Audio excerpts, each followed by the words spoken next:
Welcome to today's talk session.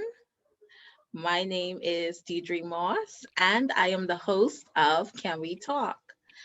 I'm an educator, PhD candidate, motivator, and a talk connoisseur. In honor of Women's International Day, Can We Talk has dedicated the entire month of March to talking about women, their many contributions to our society, and the issues that impact them. Today, we will devote our session to talk about women and gender based violence. My guest today is very familiar with this issue. She is the Director of Gender and Family Affairs in the Department of Social Services and Urban Development. And at this time, I will pass the virtual mic to her and have her introduce herself. Blessings and peace. Thank you so very much, Ms. Moss, for this opportunity to share. You referenced International Women's Day that was celebrated on the 8th of March, and then you said the whole month, because, yeah, there are so many substantive issues. So thank you for this opportunity to be here. I am Jacinta Higgs. I am the Director of the Department of Gender and Family Affairs within the Ministry of Social Services and Urban Development, and there is my twin department. So I'm Director of the Department of Gender and Family Affairs, and then you have Director Kim Sawyer, who's the Director of Social Services. So the Ministry of Social Services is the umbrella, but you have the Department of Social Service, the Department of Gender and Family Affairs, and so many others, about 16 different divisions and units that exist. And then don't forget another substantive stakeholder, partner, brother will be Director Kellen Russell at the Urban Development Centers. So yeah, I've been in the position about 2.5 years now. It has been a phenomenal spiritual experience for me because, I've gone the highest I can go in education. I'm not interested in any more formal degrees. I've gone in terms of what I can do in terms of business and community development. I own a school.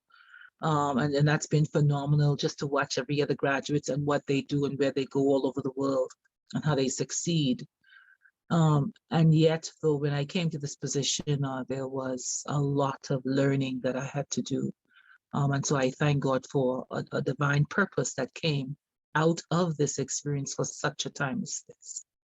I have two children that came through my portal, and then a daughter uh, through my husband. And if you look, she and I are closer literally than my daughter because she's here with me in terms of the country.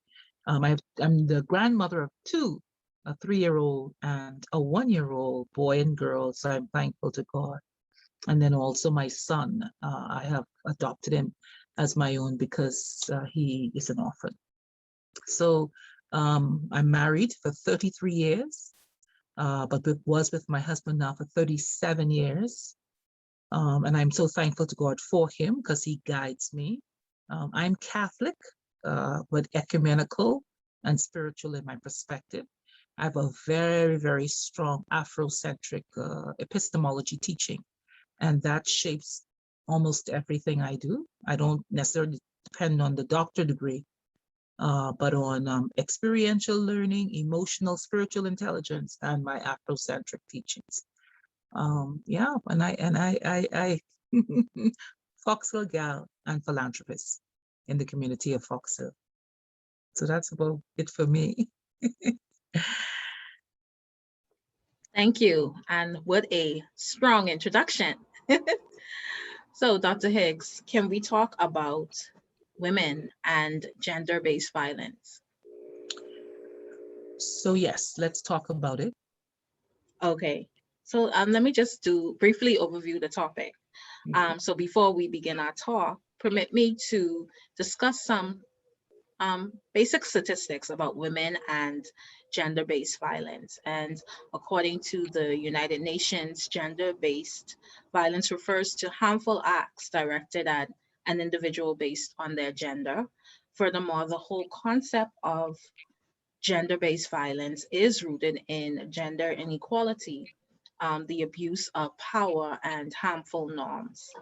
The United Nations further estimate that 1 in 3 women will experience sexual or physical violence in their lifetime, and during times of crisis, the threat of gender-based violence significantly increases against women and girls.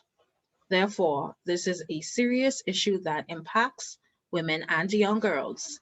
It is therefore our hope that we can bring awareness to this issue, because even if we are not affected, we may have a friend, a cousin, a sister, an aunt, or a mother who may be experiencing these issues. And so that leads me into my first point, or our first point for today. Dr. Higgs, can you tell us about the Department of Gender and Family Affairs, and what is this department specifically responsible for? Okay, excellent start. The Department of Gender and Family Affairs began as a women's desk. So in 1975, women all around the world gathered, and remember now, the women's suffrage movement, the women's fight for gender equality, for protection, began late 1800s. And even before then, because I've even seen literally a booklet written for women as early, I think it's about 1850, with the rights that some of us still fight for up to today. So when they got together though, in 75, they said, you know what, we need to have because the violence, because the inequality is so disproportionately against women, meaning women suffer it so much more than men. So now, are they saying that men are not valued? No, they never said that. They're saying that based on the statistics at that time, it was evident that the violence that was perpetrated was abundantly more happening with women. The inequalities that were happening back then, as a matter of fact, in the 1970s, yeah, no woman was in the cabinet. As a matter of fact, not even in the House of Assembly. So you understand. So this strong patriarchal system coming seeped out of that slavery and experience as well, because it wasn't always like that. And so then they said, you know what, all over the world, these problems occurred. So they said, let us form a desk in every country so that that desk could be manned by 1 or 2 persons who can monitor the affairs of women, cite them, research them, record them, report them, and then begin to resolve them. And so it was the women's desk. And then later on in the 80s, it turned into the Bureau of Women's Affairs. So they said, no, even the word desk was not demeaning, but the desk was minimalizing, meaning, it's, small, a desk. So they said, go to a Bureau of Women's Affairs and give it more gravitas, and they did that. And then in 2015, they realized that they've been talking about this problem for 20, 30 years, and nothing much substantive is happening. So then they say, let's do a department. Oh, because let me explain the difference too. The desk may have been getting monies to do its mandate, which is to report, to resolve, to research, monitor, talk about, encourage public relation, gender mainstreaming. These are all of the mandates in terms of responsibilities, and it still carries to today.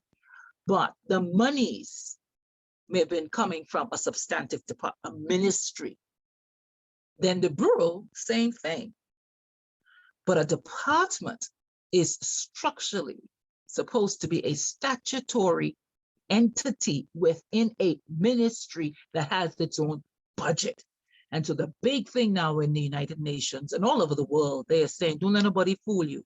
If they don't give you $1 to help enact your programs, they're fooling you, they're fluffing you, they're playing with you. And so hence the Department of Gender and Family Affairs was formed in 2015. So that's under former Minister of Social Services and Community Development, Honorable Melanie Griffin. She went to the conferences, she attended, she participated, she heard, like all of the previous ministers before her, who attended these international meetings, and she knew it was just and right to do so.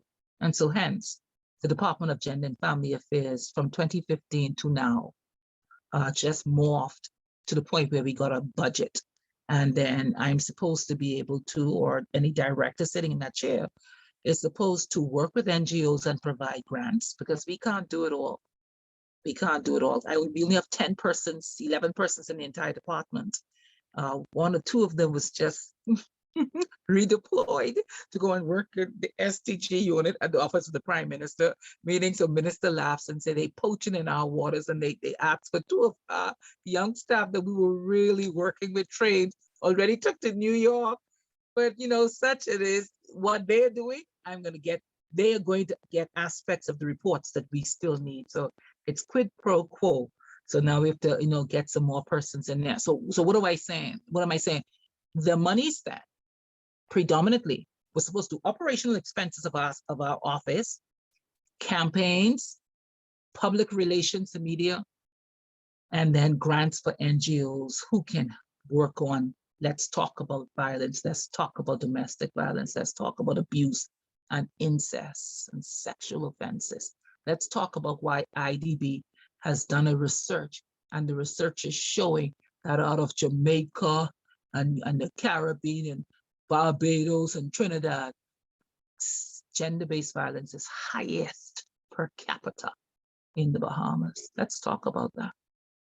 So the department has as its mandate all those same things I said, didn't change, but now it is funded by its own budget to enable us to be a little bit more strategic in mitigating or reducing violence, helping with the stereotype reduction in terms of training children, you know, teaching about the conventions and the treaties.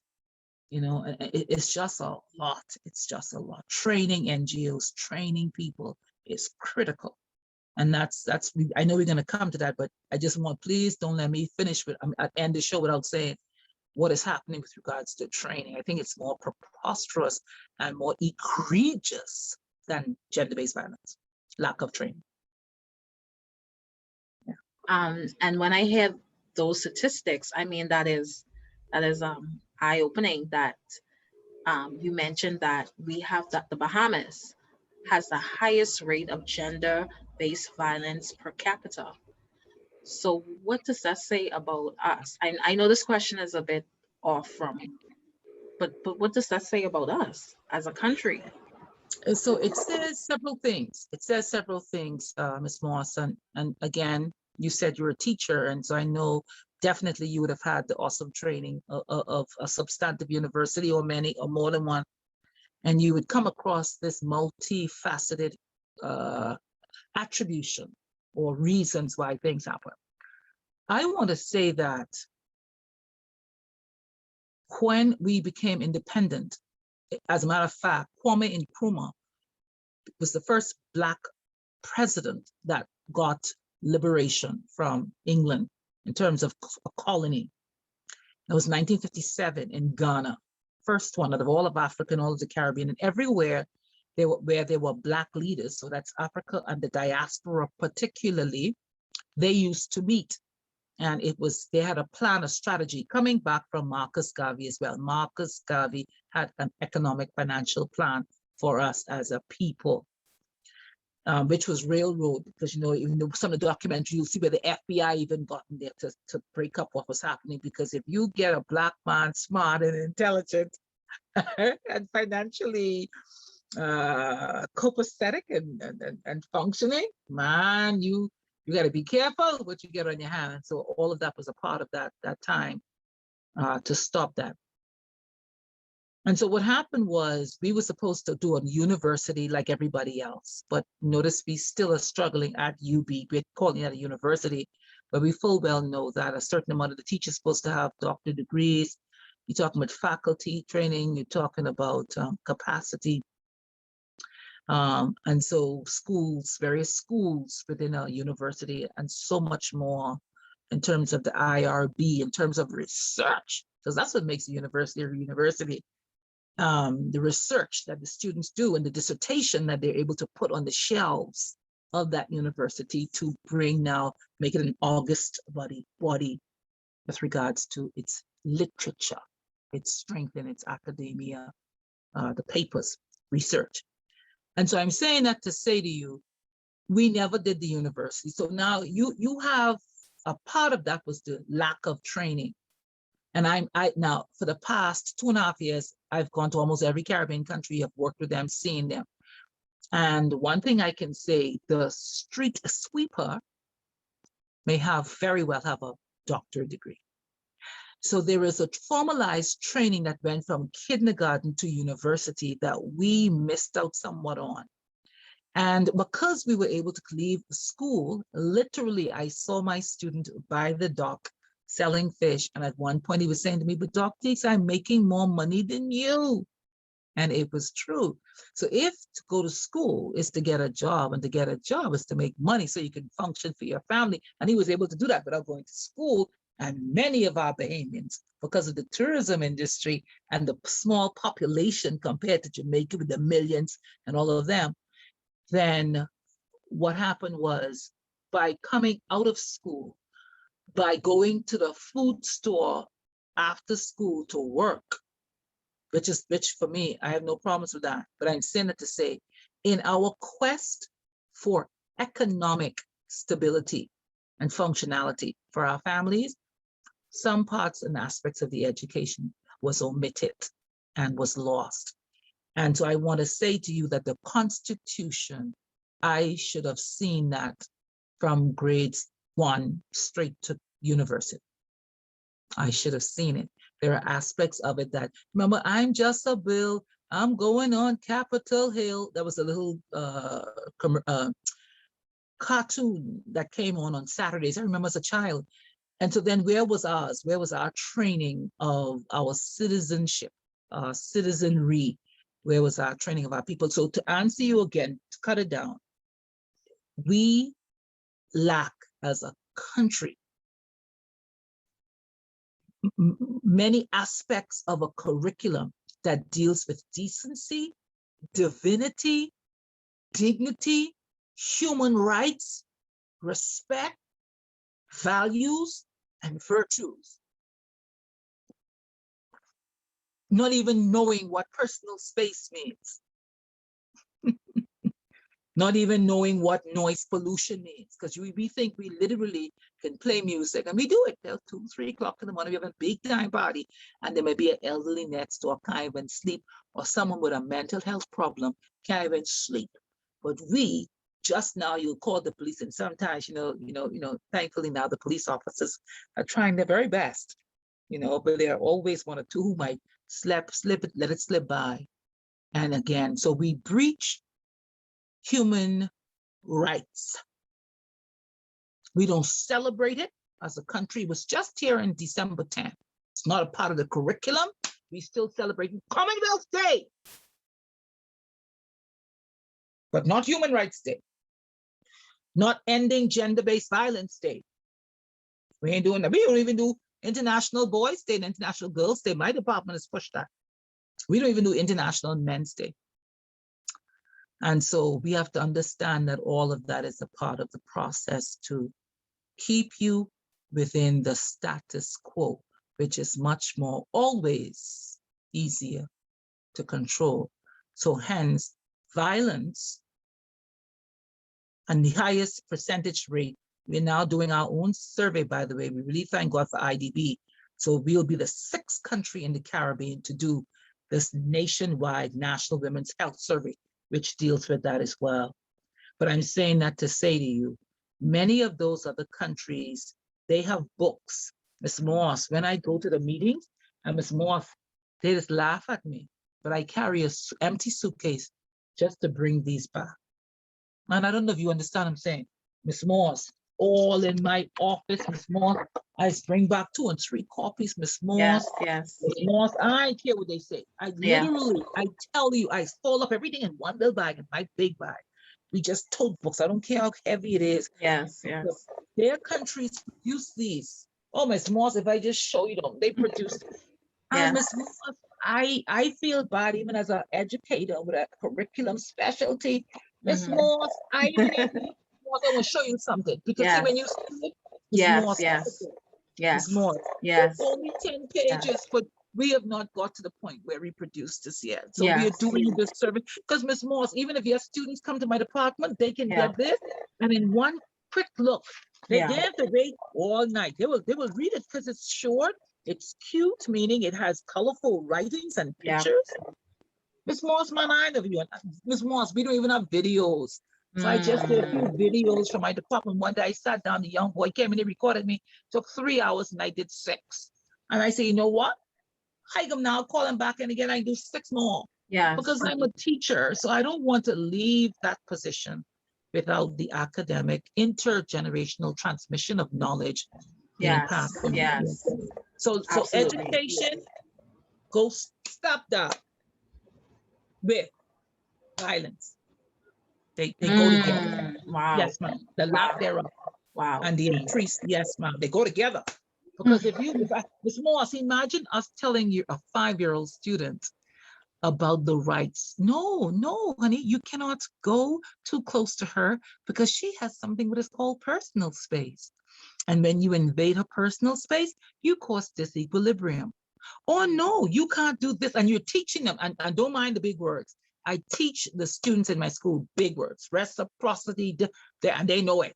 And they can tell you exactly what it means. And then they move accordingly. We have 42 principles of Ma'at. These are ancient. These are thousands and thousands of years old. I honor virtue. I benefit with gratitude. I shall not terrorize, tease, or bully anyone. We change the words as they have been translated down over the centuries, and then we put them to simple things that students in K through 12 school setting know. And they memorize 42 of them, and they know them. They memorize them. And when they come before me for punishment, I will say, okay, which one did you breach? Which one do you think is greed?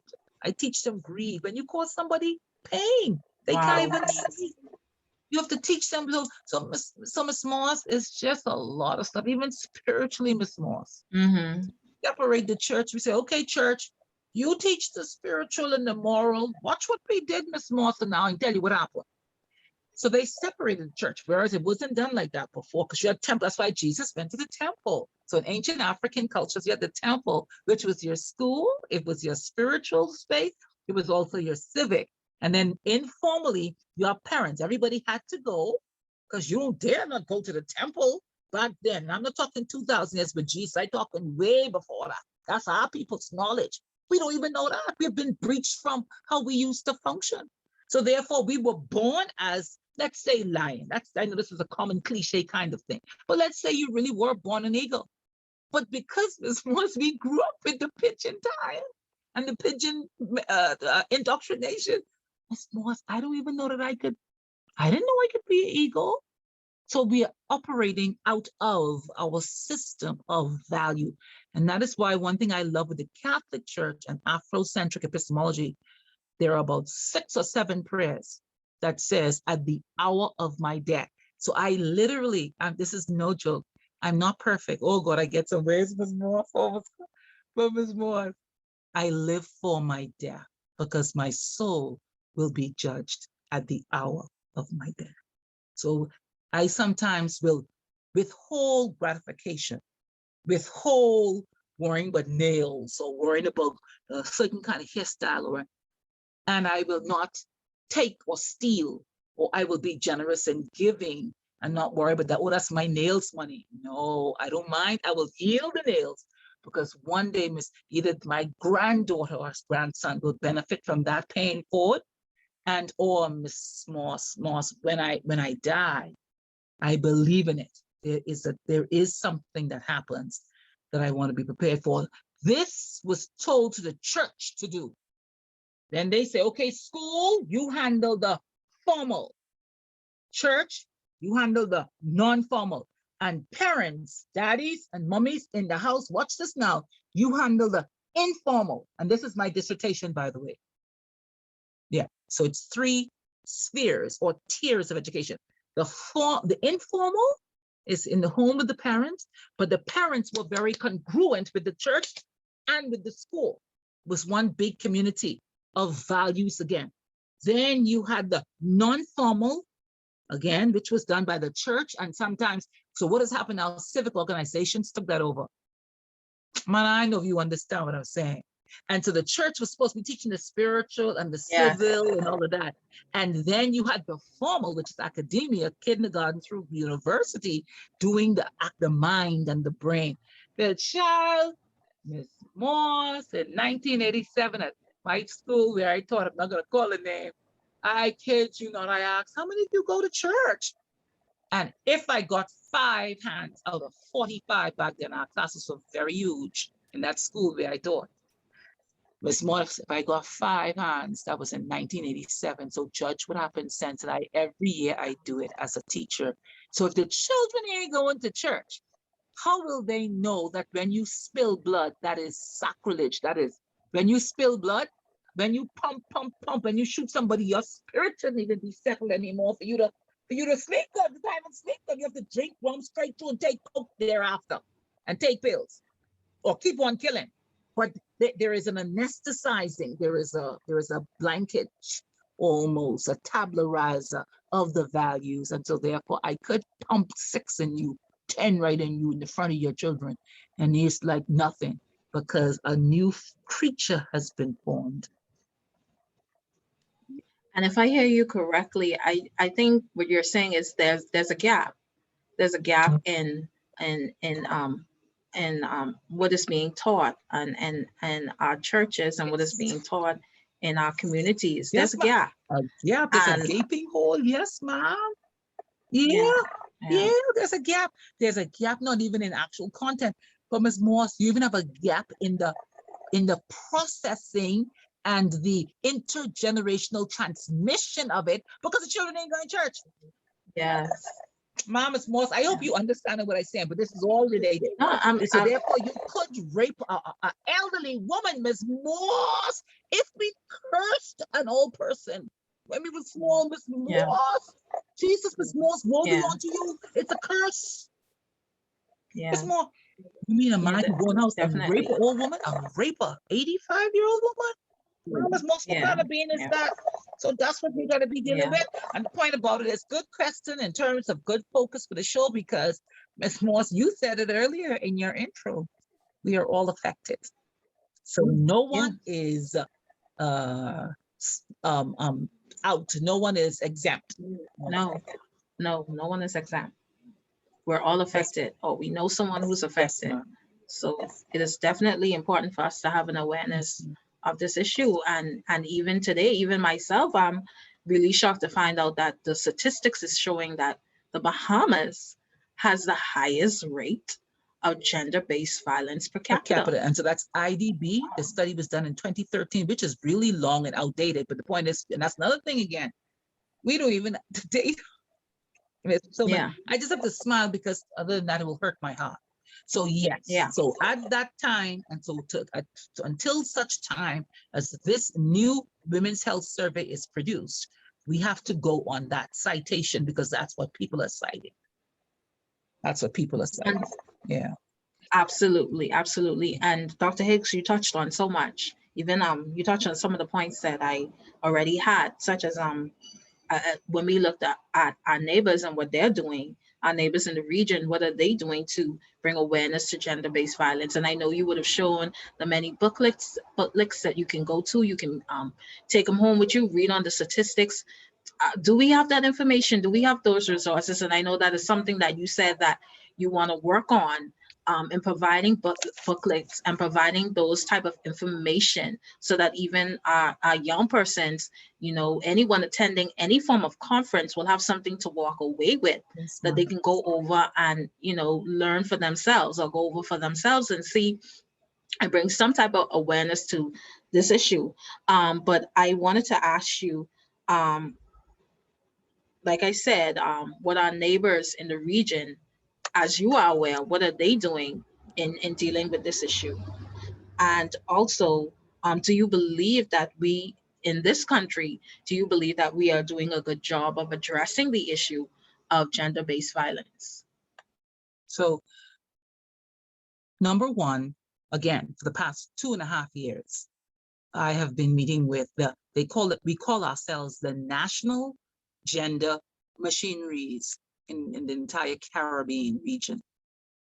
And once per month, there is a meeting, sometimes 2-3 times a month. And when COVID occurred, even with Hurricane Dorian, literally they came to our aid. Because I'm telling you, at that point, what happened in Abaco and Grand Bahama, I wasn't prepared for it. You know, all my life as a teacher, you know, but once we go to school and our school building fix okay, then we try to see if we could pull back up school, except if the water. So that was my trained of experience with hurricane. No one was prepared for Hurricane Dorian. It was unprecedented. So definitely my counterparts in the Caribbean came over. I will never forget them. That's UNFPA, Allison Drayton, and she brought a whole team. As a matter of fact, depending on what they spot we needed, they brought them from all over the world.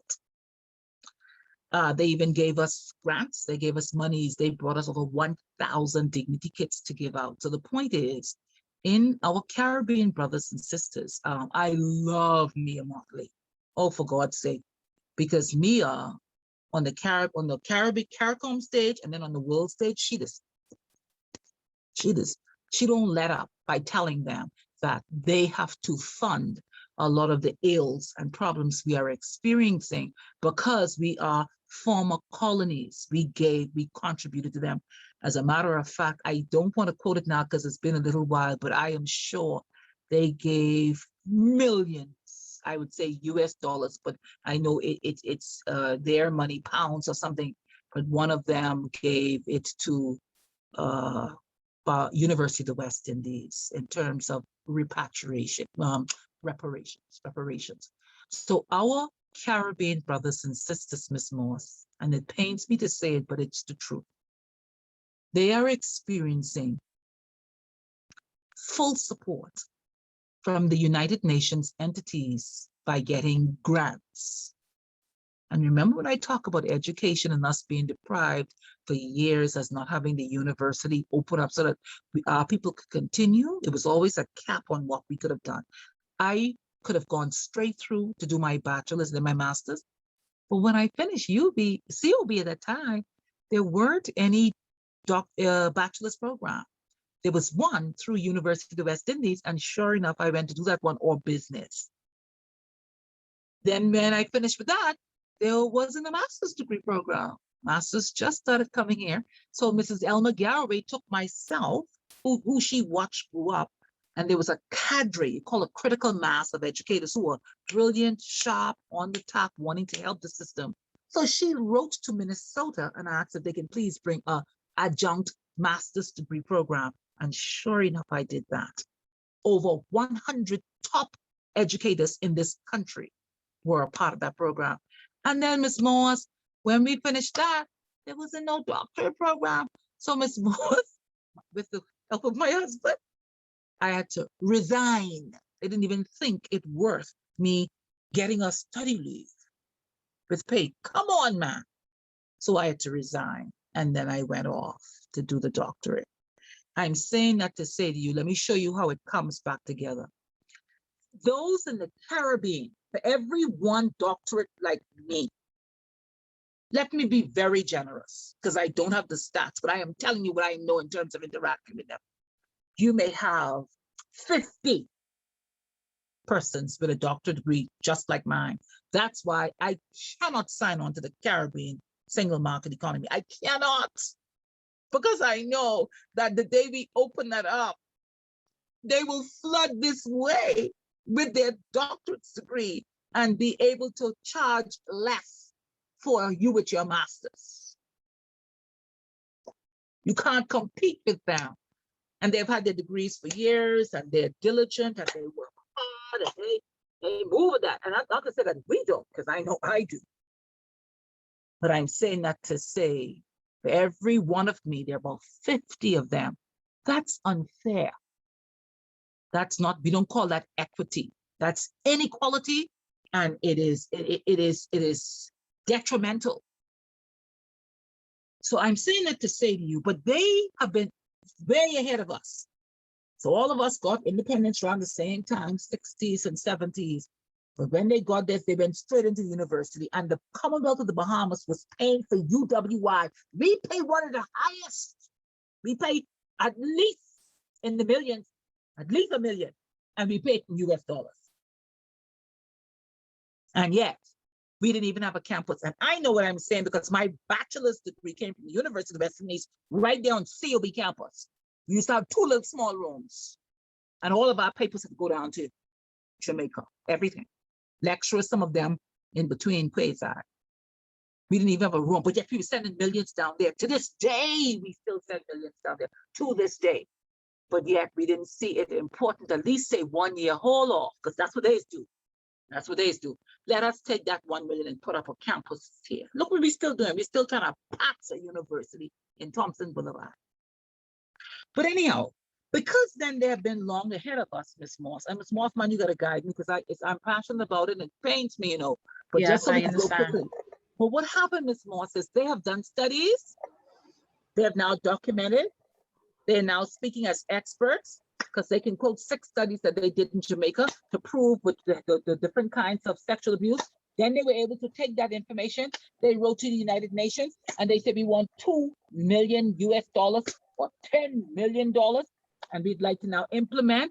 Here is what we think needs to happen. We need to do curriculum development. I agree. We need to teach K through kindergarten about stereotypes and values and the dignity of humankind and the Human Rights Declaration from the United Nations. And they like that because that's their document. And so therefore, we are now ready. And we have now in our department, we have 20 people.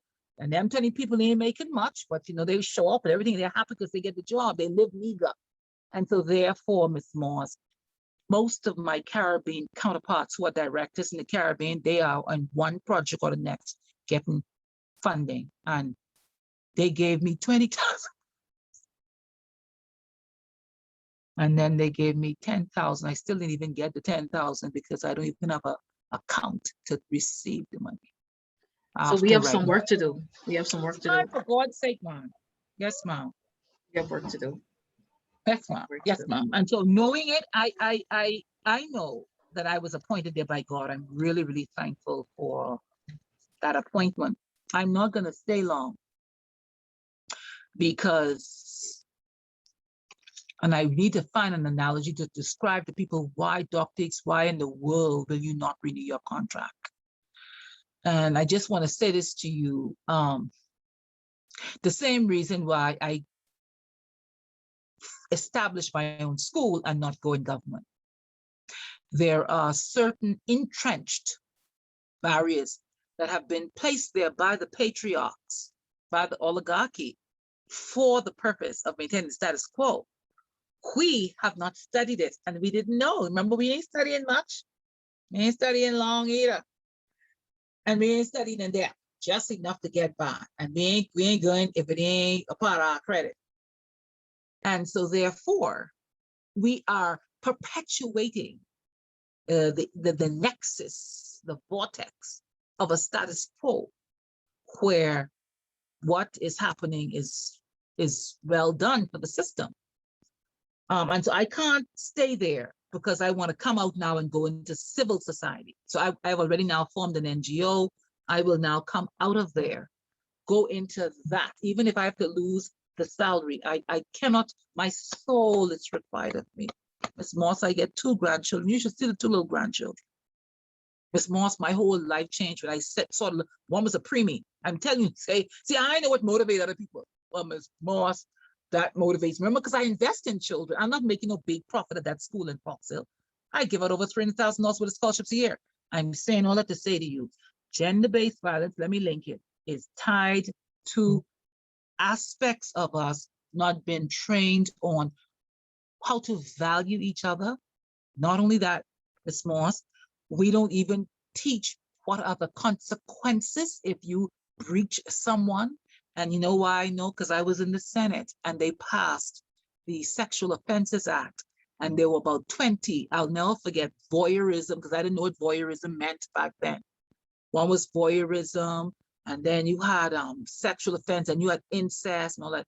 And Ms. Moss, inside the act that we passed, when we pass it, So they say, bam, pass. Okay, no, everybody who favor, sit down. Everybody who oppose, rise. Nobody rise. They pass, pass. Unanimous, bam, bam. So then I looked to a senior senator sitting next to me, and I'm saying, what's going to happen now? So he said, well, it's passed. And so, okay, now they will go to the governor general and ascend and whatever, all these big time words. I know, I was sitting up there and I know. But I knew as a teacher all my life, from since I was 15, I was teaching in the Roman Catholic Church.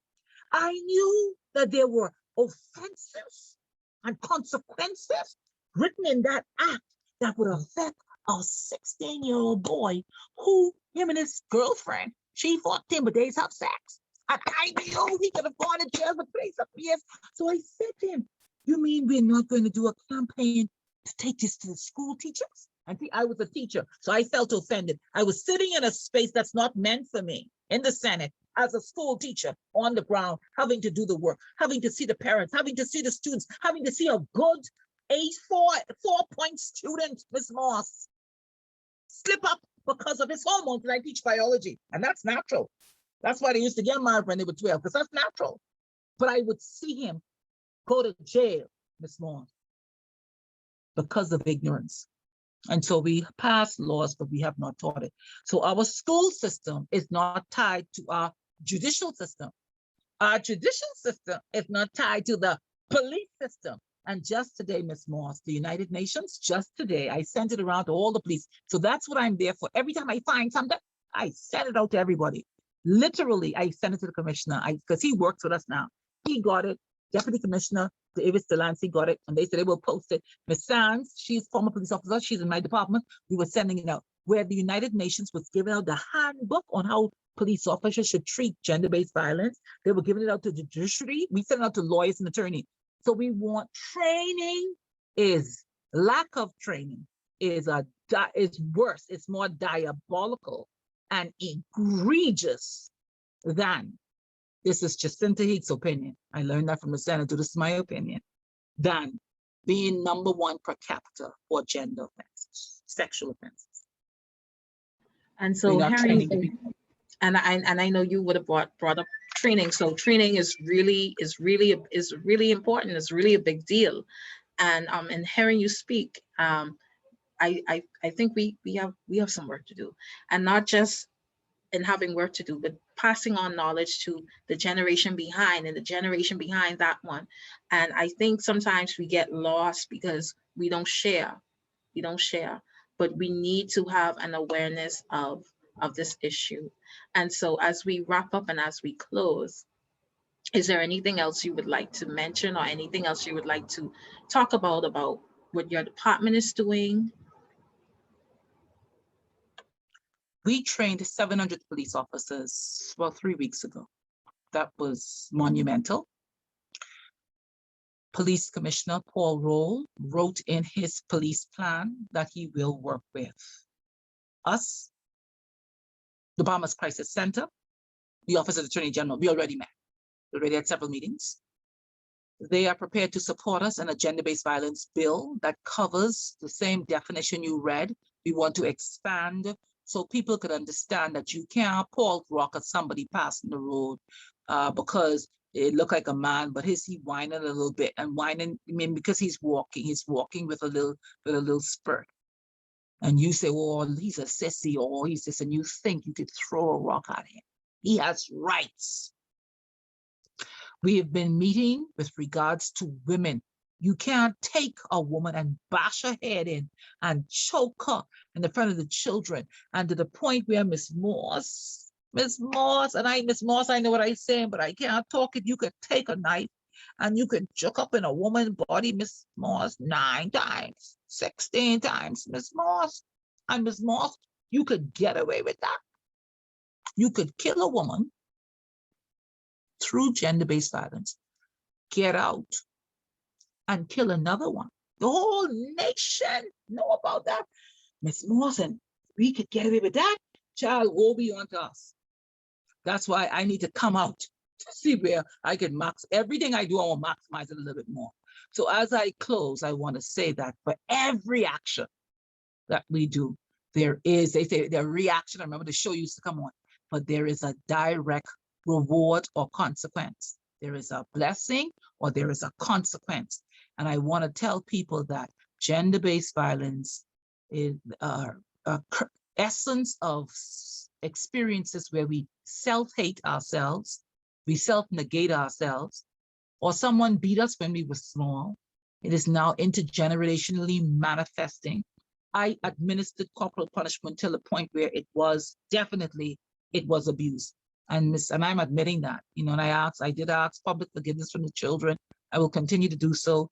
You know, most of them would say, Dr. Higgs, man, what, Dr. Higgs, you saved me, man, because Dr. Higgs, if you was not hard teaching, you used to beat me, man, Dr. Higgs, blah, blah, blah, blah.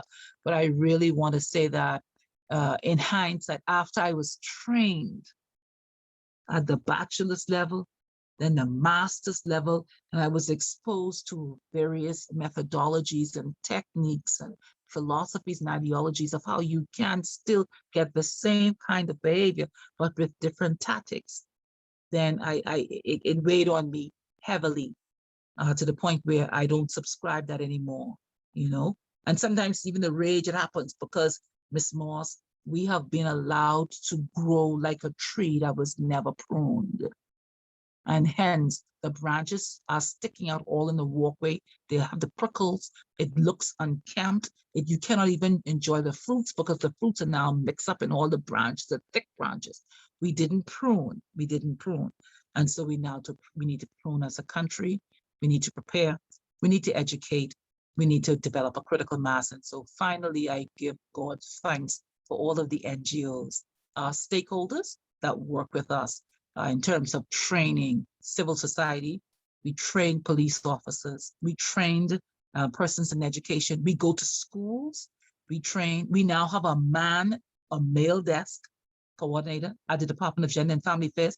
We go to the prison, not me, but one of my staff used to go, but we give a grant to someone who has that competency, and they're so proud to be partnering with us. They just met recently. So there are programs, projects, policies, and practices that we have put together to begin to move towards what we want. And to this point, we have amassed the largest number of NGOs functioning, active, with WhatsApp groups and connectivity and communication in order to begin to make roads and indentations into the problems, challenges, and concerns we experience. There is hope, though. I live because there is hope. And so I try not to despair. It gets painful every now and again. Like how you're asking me and probing me. It is painful, the reality of it. But I am telling you, Ms. Moss, I pray to God within 5 months, Ms. Moss, if you come back to me, Ms. Moss, you will have one of these little booklets on about 24 topics that affect us. We have a gender curriculum specialist in our department. Well, I look forward to that. I look forward to that. Yes, and in hearing you, I'm hearing that there is hope. There's stuff in the pipeline. We have policies, we have practices, and we have things that we're preparing, programs to work on to improve our situation. And so I'm grateful that there's hope. And as we think about Women's International Day, it has already passed, but we're still in the month of March. And I'm so grateful that you would have taken the opportunity and given of your time to share knowledge and to give your insight in what you are familiar with and working within the Department of Gender and Family Affairs. And so I want to do my part as well to bring an awareness to this issue, because this is important. And as I mentioned before, although we may not be directly affected, we may know someone, we may have a family member, we may have a friend who may be dealing with this issue. So on that note, Dr. Higgs, if there's nothing else that you want to add, I would like to thank you for your time today. I would like to thank you for being a guest on Can We Talk? And I want to thank our viewers, our listening audience. You can put your comments in on the video. You can like our page. You can follow us on Instagram. We're on Twitter. Thank you and good evening. Thank you. Thank you.